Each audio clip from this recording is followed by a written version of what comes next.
Friends welcome back. Italy Bharat का होगा बड़ा धमाका। ओहो, India will involve program to 6th generation fighter jets. ओ, इटली यूके।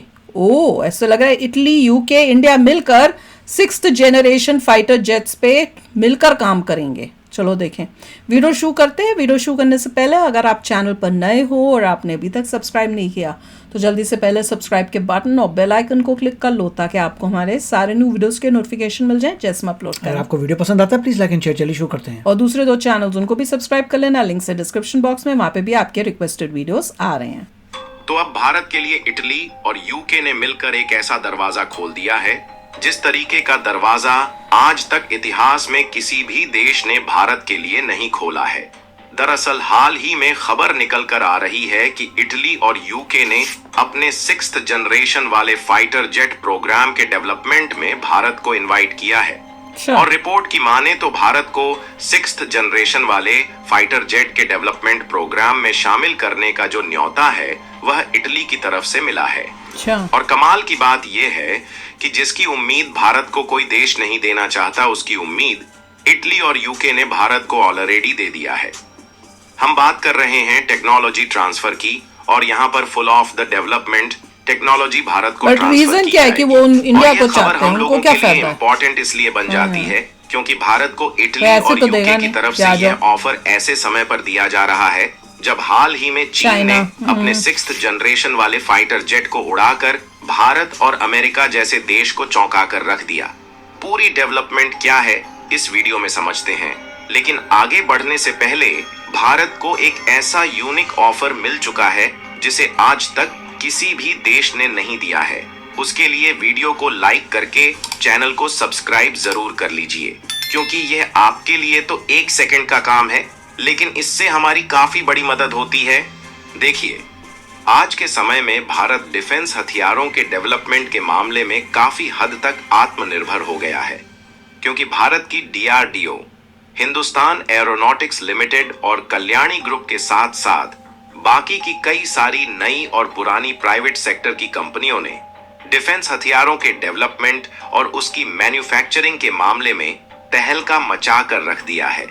फिर चाहे बात घातक मिसाइल की हो, या फिर लंबी दूरी तक अटैक करने वाले टैंकों, या फिर युद्धपोत और सबमरीन की हो, इन सब के मामले में भारत ने अपने झंडे को एक बहुत बड़ी ऊंचाइयों पर पहुंचा दिया है। यहां तक कि आर्मेनिया, वियतनाम और कुछ अमेरिकी और अफ्रीकी देश भी भारतीय हथियारों का लोहा मान रहे हैं और धकाधक भारत से हथियारों को खरीदकर अपनी सैन्य शक्ति बढ़ा रहे हैं, जिससे भारत को एक मोटे लेवल पर मुनाफा भी हो रहा है।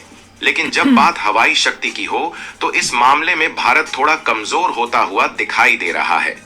फिलहाल ऐसा नहीं है कि हम भारत की हवाई शक्ति को कम आंक रहे हैं, बल्कि भारत अपने आप में एक बहुत बड़ी एयरफोर्स की ताकत रखता है जिससे बड़े बड़े देश टकराने में कांपते हैं। लेकिन समस्या इस बात की है कि हमारी इंडियन एयरफोर्स के पास जो फाइटर जेट यानी कि लड़ाकू विमान है, उनमें समय के साथ एक बहुत बड़े परिवर्तन की जरूरत है।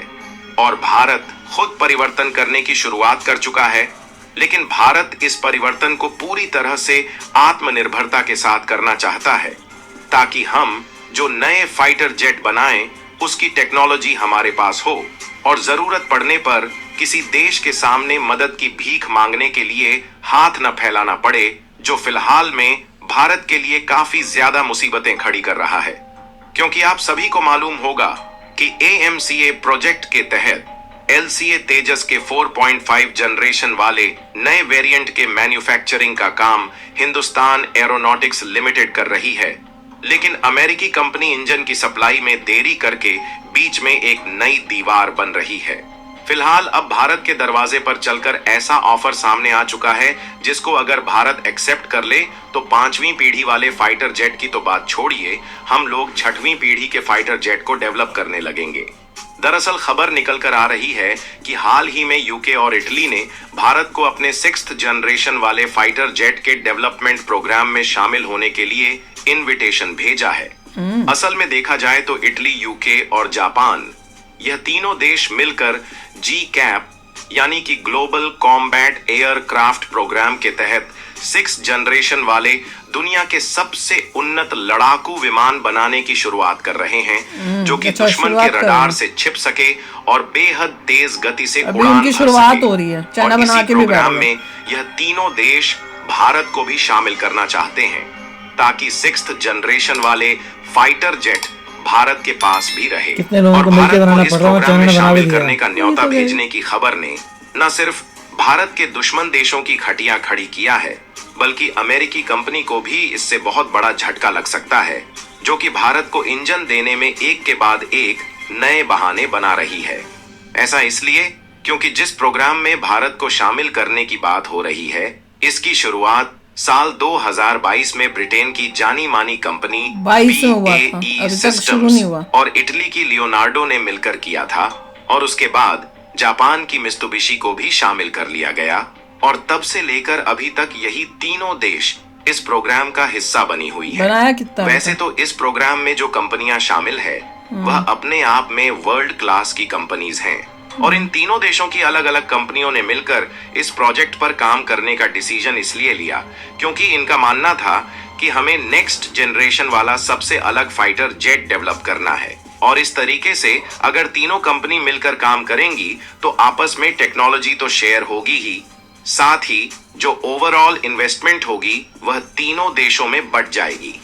आपको बता दें कि शुरुआत में इस प्रोजेक्ट का नाम टेम्पेस्ट रखा गया था, और भारत को उस समय भी यूके ने इनविटेशन भेजा था, लेकिन भारत ने उसे रिजेक्ट कर दिया और भारत उसमें शामिल नहीं हुआ। कुछ गड़बड़ हो गई। और इसका रीजन ये था कि यूक्रेन रूस का युद्ध शुरू हुआ था, जिसमें भारत और यूके का जो पॉइंट ऑफ व्यू था वह बिल्कुल अलग था। लेकिन फिर से दोबारा भारत को इस प्रोजेक्ट में खींचने की होड़ में यूके और इटली जुट चुके हैं और भारत को इसमें शामिल करना चाहते हैं।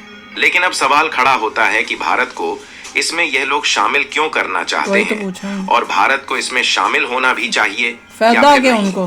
तो देखिए, भारत को शामिल करने का सबसे पहला रीजन यही है, इस प्रोजेक्ट की जो कुल लागत है वह काफी ज्यादा होने वाली है, इसलिए इसमें जितने ज्यादा देश शामिल रहेंगे उतना ज्यादा फाइनेंशियल लोड सभी देश से कम हो जाएगा। और इन तीनों देशों को लग रहा है कि भारत भी टेक्नोलॉजी के मामले में आगे है, और भारत इसमें शामिल होता है तो एक नेक्स्ट लेवल वाले 6th जनरेशन के फाइटर जेट बनाने की उम्मीद है। इसलिए भारत की जरूरत इन देशों को भी महसूस हो रही है। लेकिन जब बात की जाती है कि भारत को इसमें शामिल होना चाहिए या फिर नहीं, तो एक्सपर्ट का यही मानना है कि अगर भारत इसमें शामिल होता है तो हम लोग एक ऐसी लीग में शामिल हो जाएंगे जो कि दुनिया के मोस्ट पावरफुल फाइटर जेट बनाने वाली लीग होने जा रही है।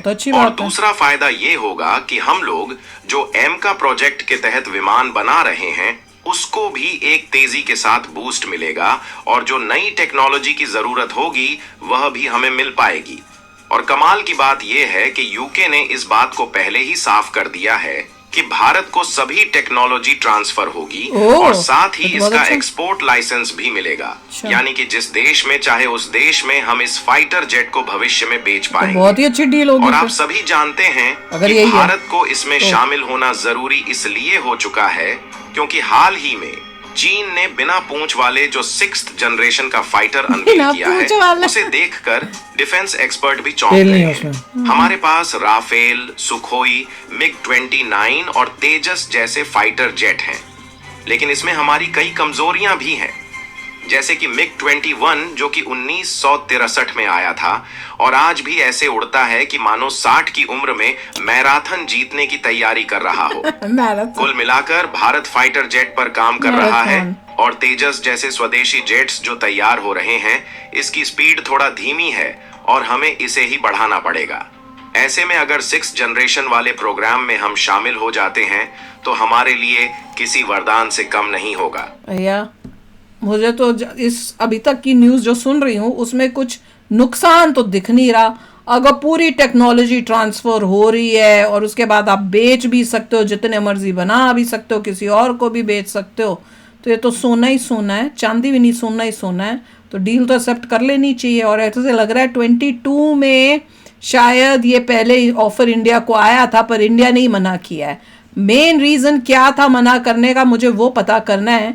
जस्ट बिकॉज यूके और इंडिया के थॉट्स यूक्रेन और उस लड़ाई में नहीं थे, वो तो कोई ठीक रीजन मुझे लगता नहीं है, क्योंकि जहां अपने देश को फायदा हो रहा है, हमें क्या लेना यूक्रेन और रशिया के वॉर से। हम अपने देश के हित में देखेंगे, हमें तो टेक्नोलॉजी चाहिए। तो मुझे लग रहा है कोई और भी वजह इंटरनली होगी इस डील में जो हमें नहीं पता है। यहाँ तो पूरा ट्रांसफर ऑफ नॉलेज नहीं होनी, कोई रिस्ट्रिक्शंस होंगी, या उन्हें वो ये कह रहे होंगे आप पैसों से बस हेल्प कर दो, हम टेक्नोलॉजी नहीं देंगे। बातें सही है, आपको देखना पड़ेगा किस ईयर में आपका रेडी हो जाएगा। हाँ, वो भी तो देखो ना। चाइना को तो अभी से रेडी है। हाँ, तो क्वेश्चन ये है कि कितने साल लगेंगे आपको उसे प्रोडक्शन में लाने के लिए, क्वेश्चन वो है। कह तो रहे 22 में अगर शुरू किया है तो अभी तक प्रोग्रेस क्या हुई है वो भी पता करना चाहिए कि किस, उससे पता चलेगा स्पीड ऑफ प्रोग्रेस क्या है। अगर स्पीड ऑफ प्रोग्रेस कुछ भी नहीं हुई तो फिर ऐसी जगह पे क्या हमने अपना, और जैसे कहते हैं अगर किसी के पास कोई ऐसी मुर्गी है जो गोल्डन एग देती है तो वो किसी को नहीं देगा। हाँ, वो तो है। मैं तभी तो शक कर रही थी कि अपनी टेक्नोलॉजी अगर आपके उसका मुर्गी है जो सोने का अंडा देती है तो अब दुनिया भर को थोड़ा बताएंगे कि मेरे पास तो मुर्गी है सोने का अंडा, तो कोई ना कोई लोचा है तभी ऐड करें। जब ऐड करें, वही तो मैं पूछ रही हूँ कि भैया कुछ क्या रीजन, क्या जो में तो किसी का फायदा नहीं कराता, और पहले भी ऑफर किया और उसके बाद फिर से ऑफर कर रहे हैं, तो कुछ ऐसी नहीं बन रहा, प्रॉब्लम आ रही है। 4-5 लोग बना के सोच रहे बना लेंगे, पर मगर इससे आपको ये पता लगता है कि चाइना कितना आगे चला गया कि अपने बल पे यहाँ पे कितनी कंट्रीज हैं, दो तो सुपर, और इसमें यूएस नहीं, क्योंकि यूएस का अपना प्रोग्राम है। 3 तो लगी हुई है, 3 से अभी तक कुछ नहीं हो पाया। राइट, 2 साल तो हो ही गए हैं, 2 साल में वैसे लग रहा है कुछ हो नहीं पाया है। चलो यार, अगर आपको ज्यादा इन्फॉर्मेशन हो इस टॉपिक पे जरूर शेयर करना, बिकॉज आई एम रियली कीन, मुझे पता करना है कि इसमें चल के आ रहा है, ऑफर क्यों दी गई है। ऑफर लग तो बहुत बढ़िया रही है। तो चलो यार, चलते हैं, मिलेंगे नेक्स्ट वीडियो में बहुत ही जल्द। Till then take care and bye bye. तो अगर आप मेरे इस चैनल पे नए हो तो जल्दी से सब्सक्राइब के बटन को हिट करो और बेल आइकन को क्लिक करो, ताकि आपको मेरा जब नया वीडियो मैं लगाऊं आपको उसके बारे में जल्दी से पता चल जाए।